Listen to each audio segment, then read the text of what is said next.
Une fois de plus, je dois à Gustave, à sa psychologie instinctive, d'avoir mieux interprété ce qui arrive en France et surtout jusqu'où ça peut aller.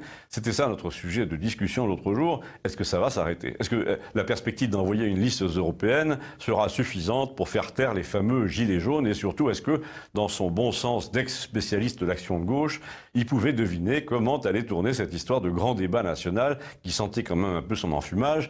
Dans le genre, je vais vous expliquer pourquoi, on va rien changer. Et là, il me dit, et là, je t'arrête tout de suite, l'opération liste jaune européenne, ça ne marchera jamais. Il te dit, ça va faire 15%, mais c'est un sondage bidonné. Les gens du rond-point d'à côté et tous les autres considèrent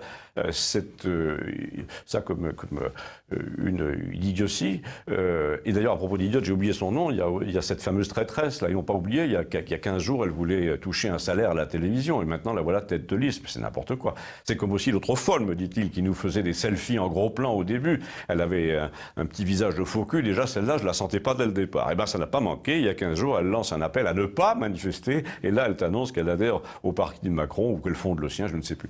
Tu vois, me dit-il, il ne faudrait pas me pousser beaucoup pour que je dise là un truc misogyne. Je dis, ah, si tu le dis, ce sera inutile car je ne pourrai pas le reproduire. Dis-moi plutôt ce que tu en conclus. Là, il me dit, j'en conclus que le pouvoir est aux abois pour essayer de noyauter comme ça ses ennemis de façon aussi grossière, pour envoyer une ministre dans une émission de taré qui fait poète-poète aux invités. Tout leur est bon. On a parlé aussi, tu te souviens, de cette femme du président qui devait aller chez Drucker, mais apparemment la ficelle était trop grosse. L'Élysée a certes compris qu'il était en danger, mais il n'a pas tout compris. Et là, je ne parle pas de Benalla, mais même si je suis sûr, me dit-il, que c'est lui qui va faire tomber tout le monde. Alors ça, tu vas nous l'expliquer. Je dis, oui, je vais vous expliquer. Il ajoutait, comme d'habitude, je peux me tromper, mais pas de beaucoup. Donc, comme d'habitude, c'est lui qui a posé les questions. Il nous a demandé ce qui caractérisait désormais ce mouvement. Et comme de coutume, il a donné la réponse tout de suite. Ça ressemble à une révolte d'étudiants qui sont sûrs de ne pas avoir leur année. J'en ai connu des comme ça, des chahuts qui essayaient de cacher le fait que tu étais complètement dépassé, tu avais foiré ton année, du coup tu essayais de faire annuler l'examen pour tout le monde. Et bien là c'est pareil, sauf que l'examen c'est l'examen de la vie. La vie pour eux c'est une succession de partiels, si tu veux, pendant lesquels la moitié de la population qui a du mal à s'en sortir s'est aperçue au fil des années qu'elle n'avait pas le niveau. Le niveau de quoi? Le niveau qu'on exige d'elle dans tous les domaines pour faire illusion.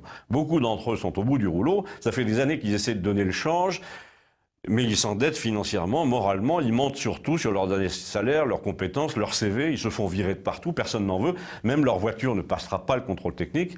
Et cette histoire de contrôle technique, s'il y avait eu un seul psychologue au gouvernement, il se serait aperçu que c'est une terreur pour les gens, parce que c'est la métaphore exacte de ce qui leur arrive, une contre-visite.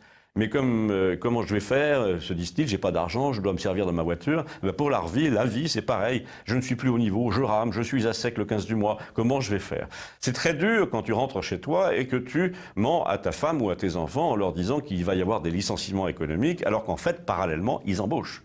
Donc c'est pas qu'il y a trop d'employés, c'est toi qui es en trop comme employé. Il y a trop de gens comme toi, des gens qui savent pas installer une imprimante ou réparer le bac à papier, ou vendre aussi bien que leurs collègues, ou mentir à des petits vieux au téléphone. En fait, il y a de plus en plus de gens qui n'ont ni génie, ni formation, ni énergie, et qui sont incapables d'être utiles à la nouvelle économie, ne serait-ce que parce qu'ils ont des principes.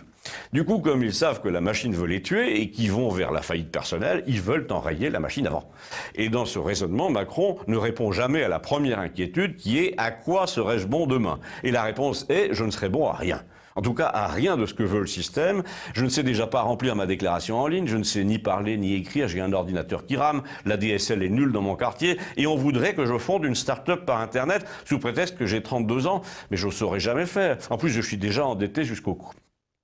Du coup, je mets du sable dans les rouages pour conjurer le plus longtemps possible l'évidence que je suis de trop. Et après, ça débouche évidemment sur la violence qui est le seul moyen de garder prise sur les événements, de sortir de l'angoisse et surtout d'éviter de passer le contrôle technique en matière professionnelle et sociale. Donc le problème avec l'histoire du grand débat, là, c'est qu'il est fait pour dire aux gens « on va vous aider à passer le contrôle », mais la moitié d'entre eux n'a aucune confiance. Ils sont allés trop loin, ils veulent pas de contre-visite. Ils veulent planter la machine à humilier. Et comme il y avait un silence au comptoir quand il nous a dit ça, Gustave a ajouté « moi, c'est comme ça que je le vois ». Moi, un peu aussi. Abonnez-vous, merci.